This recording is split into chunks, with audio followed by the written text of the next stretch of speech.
All right. Hello, ladies. Welcome to the Media Center. Here with Team USA, the U.S. team, who's the #1 seed this week. Starting on my left, Lilia Vu, Nelly Corda, Danielle King, and Lexi Thompson. Lilia, since you're on my left, we'll start with you. The youngest player on the team, and no team match play experience yet on the LPGA Tour. So, what are you most excited about this experience? I usually love team play and match play, so I'm super excited to play on the LPGA level match play events, having a team and these 3 amazing teammates with me. So it kind of takes weight off my shoulders, and I'm excited for this week. Awesome. Nelly, I'm curious to hear, you're the #1 seed or #1 ranked player in the world and in the field this week. So tell us how much you had in terms of putting these pairings together, how much input you had here, or how the pairings came about in general. I think we all did it together, honestly. I don't think any one of us has a bigger say or a bigger voice. I think it's very much so we're all doing this together, and I think that's the best part about this event is that we all have input and it's all equal.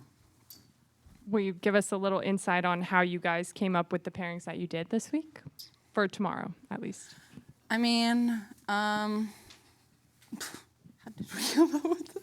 I mean, honestly, we thought that it would be better to pair. I mean, Lexi and I probably hit it a little further, and then... Oh no, Lilia, outdrove us all. I know, I did. We fly it. Sorry, we fly it further. I'm not included in this conversation. Honestly, I don't even know how we picked our pairings. We picked them, and that's what they are. Yeah, exactly. We agreed We to them. I agreed. mean, we're not opposed to mixing them up as well. no. We just thought that it would be good for day one to pick them the way we did, I guess. Awesome. No, they're great. There was no game plan Great to it. explanation. All right, I love that. Danielle, I know you were qualified to play in the event in 2020 before it was canceled. I know you're really excited to be here this week. Can you just tell us about how excited you are and how excited you are to just have the event back on tour after it was canceled? It's far. I really love team events, like a lot of other girls probably do too. And having the International Crown come back on the schedule was really exciting for me because it's something I haven't done. I use it as kind of a, checkbox in my career, and being a part of International Crown team, you're the top 4 player in the United States that get to represent. So being a part of that team is a huge honor. Awesome. Lexi, you're the only one here on this team that has played in an International Crown before, so I want to know what sort of advice you imparted on your fellow teammates here this week. What advice? I mean, they've all. Advice, Lexi? Yeah. I can't say I've really given any advice. I think the big thing about team events is just being there for each other and feeding off each other's energy, learning each other's games and personalities, which we've all played a lot of golf together, and we all get along very well, so that's always helpful. But yeah, I mean, I've played in a few of these, but also Solheim Cups and team matches are all very similar. It's just, Solheim's just USA against Europe, and this one is a great opportunity for other countries to be able to represent their country. But it's similar format and team aspect, which we all very much enjoy. So we're just happy to be here. Awesome. We have a floating mic in the room for those who are interested in asking the United States team some questions. I was just hoping you could all talk a little bit about the golf course and your impressions of it. It's long. It's really long. I think the tee shots are pretty tricky, especially if the wind picks up, overhanging trees. I think definitely it's going to be a ball striking week. But yeah, I mean, I think it's very equal when it comes to the defense off the tee, how narrow they are, and the greens too. So I think overall it's a very strong golf course. All of us. Yeah, it's a great layout. They have it playing somewhat long, and it's a softer, with the dew on the ground and it being cooler, so it's going to play longer out there. So, but it's a ball striker's golf course, tighter off the tee with overhanging trees. So a few of the holes set up for a right to left shot, maybe a little bit of a higher flight, but it's demanding, and that's how a golf course for this kind of tournament should be. Yeah, the course is narrow. I heard that they brought in the fairways for PGA Championship and they never basically opened it back up. So demanding off the tee, gonna be longer. It's colder out here. Yeah, I played here for my regionals in college and it kicked my butt. So it's pretty tough. Not this week, though. All I've been practicing is chipping, just because I can't get there. So I will be short gaming around this golf course. Scrambling queen. Yep, we'll be scrambling all day. And just Lexi, I know you were battling a bit of an injury at Chevron. How is that now? Yeah, it's fine. It's it's better. I did the treatments that I needed to do, and getting better each and every day. Thank you. Lexi, not the ideal start to the season for you early. How would you compare the state of your game today versus earlier on this year? Well, I got second in my first tournament that I played this year, so that was pretty good. That's Yeah. fair. 2 missed cuts on the LPG, but yes, in Saudi on the LAT. Is there any difference in your game from Chevron, having rehabbed your wrists now, to here now? I'm just trying to get healthy, and I'm here this week with my teammates, and I'm going to represent well. Is there anything you're working on in your game at the moment? Everything. Golf is always a work in progress. Yep. Always. Danielle, you mentioned the importance of team events. What do you think needs to happen this week for the tournament itself to be a successful event in your eyes? I'm sorry, can you repeat the question? Yeah, so you mentioned the importance of team events. What do you think needs to happen this week for the tournament itself to be a successful event? Nothing I don't believe needs to happen. I think having a Hanwha sponsor, bringing an event back to the United States and bringing the tournament back on schedule and having 8 countries here, With the top players top players in the in the world. world competing against each other, representing their country, I think that in It's all says enough. itself. Yeah.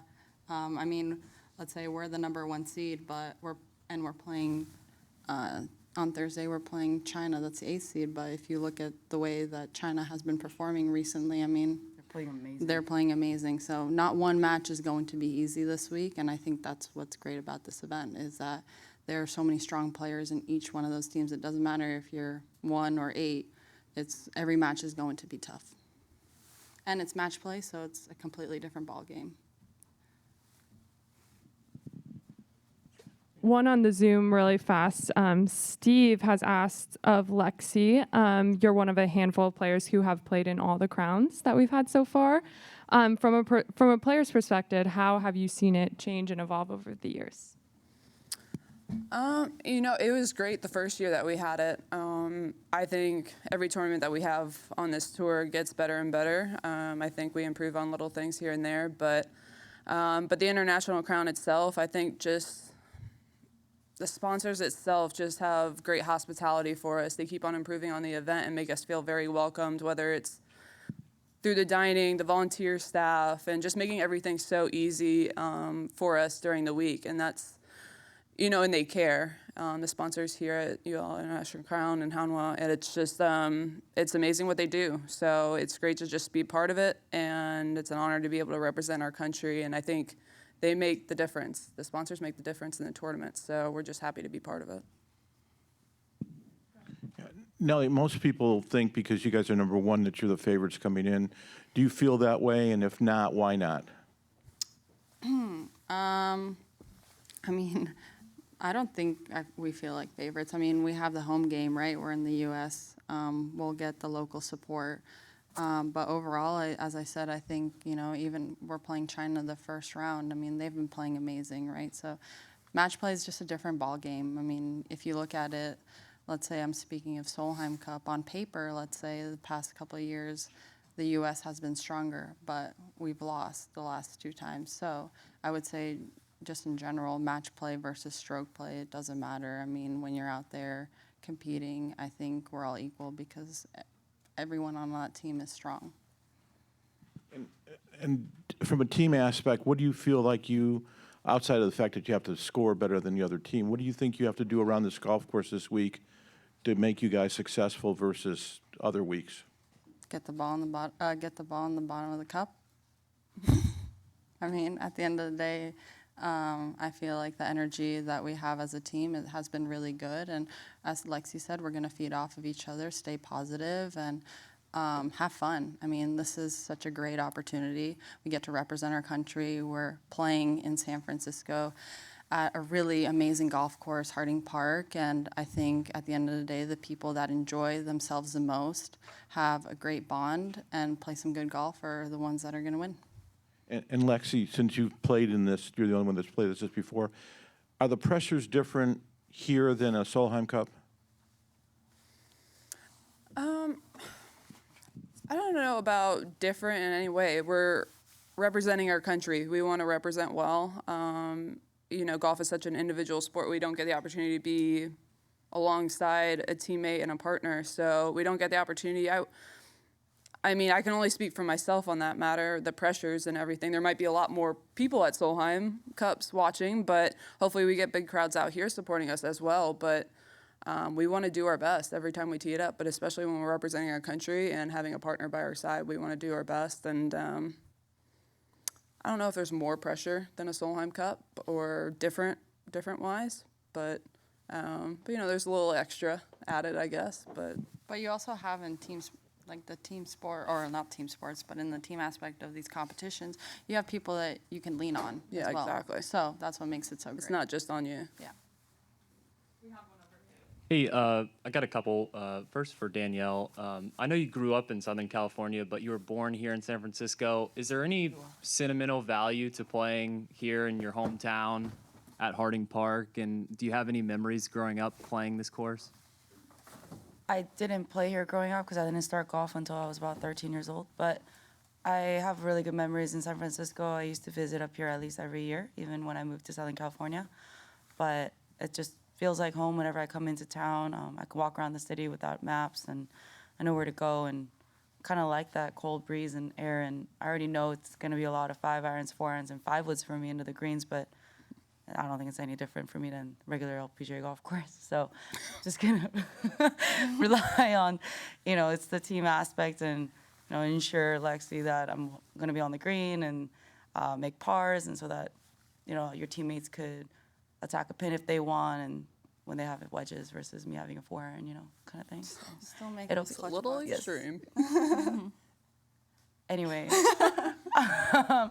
yeah, so I'm really happy to come back to here, and San Francisco is gonna, I'm hoping good crowds would come in even if it's a little bit cold outside. I overheard you on the 14th tee, normally the 18th What did I tee. say? You had a take about San Francisco food, that it was underrated. Oh, Care yeah. to expand? So a lot of people say, you know, LA has amazing food and New York has incredible food, but honestly, San Francisco has bomb food. So yeah, I feel like it's underrated with the restaurants and stuff. So I was just commenting with a gentleman that was a member at Olympic Club, and we were eating burger dogs. So What'd y'all think of the hot dog bills on 13? Clutch. Good. I needed that. It was I- a nice little pick-me-up. Yeah, absolutely. One serious one for everyone. I know the U.S. Open is coming up in a couple months, and you guys are focused on this event. But obviously, with it being at Pebble for the first time, what do you guys think of that venue? You know, being the first U.S. Women's Open at Pebble Beach, and have you guys been able to go out there while you're in California now? I've personally never played it. I haven't played it either. Yeah, you haven't. So I'm super excited. I think it's going to be a great women's open. I just saw that they actually announced that we're even going to have ShotLink out there. So I think, you know, it's going to be a really cool experience, just not playing it, but also just in general the golf course and what USGA is doing for us and kind of elevating the major. I think it's just going to be a really cool and fun event, and I think all of us are just going to soak up all the history too and the views. I mean, I've heard they're spectacular. Anybody else have any thoughts on Pebble Beach? Well, it's an amazing venue. I only got to play it for the first time towards the end of last year, and I got probably the most perfect weather. It was about 70 degrees and blowing 5 miles per hour, and everybody was like, don't get used to that. So, but it was just an amazing experience. I think it just shows that the women's game is moving in the right direction and that we're playing historical venues and just great places like Pebble Beach, and I think it'll be a very special week for us ladies. All right, thank you. Awesome. Lexi, last question from me for you before I ask a team question. The format change on Sunday, different from any crown before. Can I have your thoughts, opinions on it?